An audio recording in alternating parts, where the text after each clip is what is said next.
I'm joined by Republican Congressional Candidate for District 2, Nicholas Morse. Mr. Morse, thank you so much for joining us tonight. Thank you for having me. I'd like to get just a little bit of your history from you, if you don't mind. Are you a Colorado native? No, I was actually born in Pensacola, Florida. My father is a 20-year Navy vet, so we got to travel the country, which was pretty cool. I moved here in 2000, finished high school here, and then I got my degree from Colorado State in 2009. Excellent. And what did you major in? Liberal arts. Got my degree in liberal arts. I got my minor in media studies.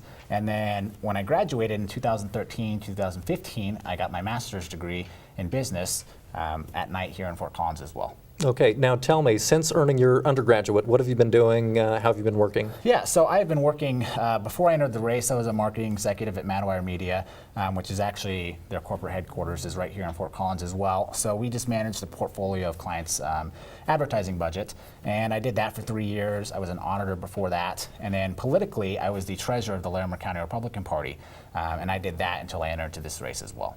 Excellent, excellent. Now, you have a three-step plan to deal with student debt.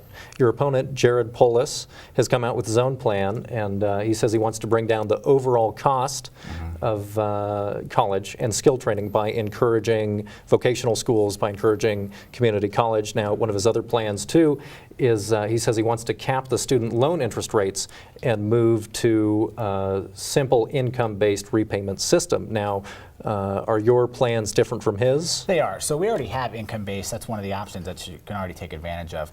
But my plan is different. In terms of vocational opportunities, I have a plan where we should provide more alternative funding for craftsmen, tradesmen who maybe don't want to go to a four-year university. The second plan is I want employers to be able to have tax write-offs if they contribute to your student loan repayment. And then the third part of it has to do directly with people who graduated already. So most of the plans that you see right now for college kids deal with free college for people going. Well, what about all the people who've already graduated, such as myself? They're still stuck with that burden. So if we can give them the option of having their employer contribute, plus being able to pay their plan pre-tax, which will save them $100 a month, I think that's really important and will actually tackle the problem of student debt and the bubble that we have right now instead of working around the edges. All right, now Colorado's healthcare system has become a really divisive issue. Even among Democrats, we see Amendment 69 on the ballot this year, and that is Colorado Care, universal health care in Colorado. And while Bernie Sanders is a person who has been even here to CSU and different places in Colorado campaigning for universal health care, we see that other politicians in the state, like Governor Hickenlooper, Senator Michael Bennet, oppose Colorado Care. Now, why do you oppose Colorado Care? I oppose Colorado Care for 3 reasons. First, it's an amendment, so it's extremely difficult to get out of the Constitution. I think it should be a proposition or an initiative. That way, if it is passed, it goes through the state legislature where they can clean up some of the fallacies that are in the ballot language and in the law, and then it can go to the governor's desk to be signed. Secondly, it starts with a 10% increase in taxes, 6.5% on the employer and 3.5% on your and I revenue.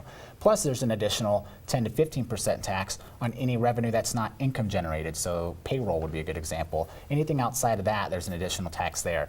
So it's going to significantly tamper and dampen Colorado's economy, and I don't think that's the best way to go about healthcare.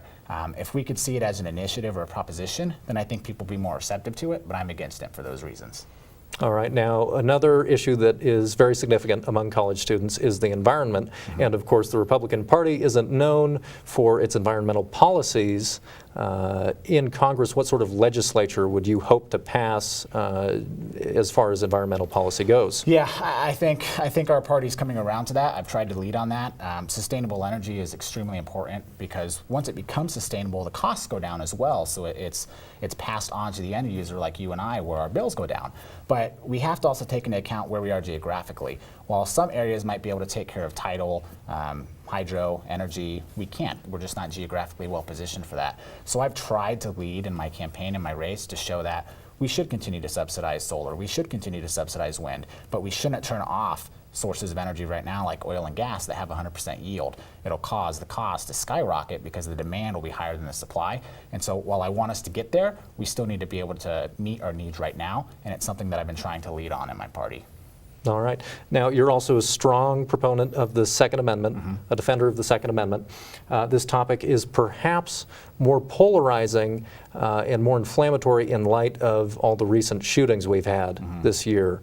Now, some Republicans do fear that if Hillary Clinton is elected, then of course she will be able to appoint some new Supreme Court justices, and in doing so she'll be able to limit the Second Amendment a little bit more. Now, in Congress, do you think through legislature the Second Amendment should be limited in some degrees? And do you think there is a line that legislature shouldn't pass when it comes to limiting the Second Amendment? Yeah, I think you're seeing right now a renaissance of this conversation because of exactly the unfortunate examples that you've mentioned recently. But the purpose of the Second Amendment was not to guarantee safety. It was guarantee the ability for you and I to arm ourselves in case our government became tyrannical. It's not just for self-defense, it's so that the government can't encroach overly on the day-to-day lives of everyday Americans. You know, we came from a society where one person had the power and they had all the arms, and that's how they exerted force and control of their populace, and we wanted that to never happen again. So I think in terms of crossing a line, there should be no law restricting the Second Amendment, and I think that that's clearly outlined in the Second Amendment, and that's something that I support. All right. Well, Mr. Morse, thank you so much for joining us. And coming up, we have the full weather forecast with our weather anchor, Elizabeth Prossi.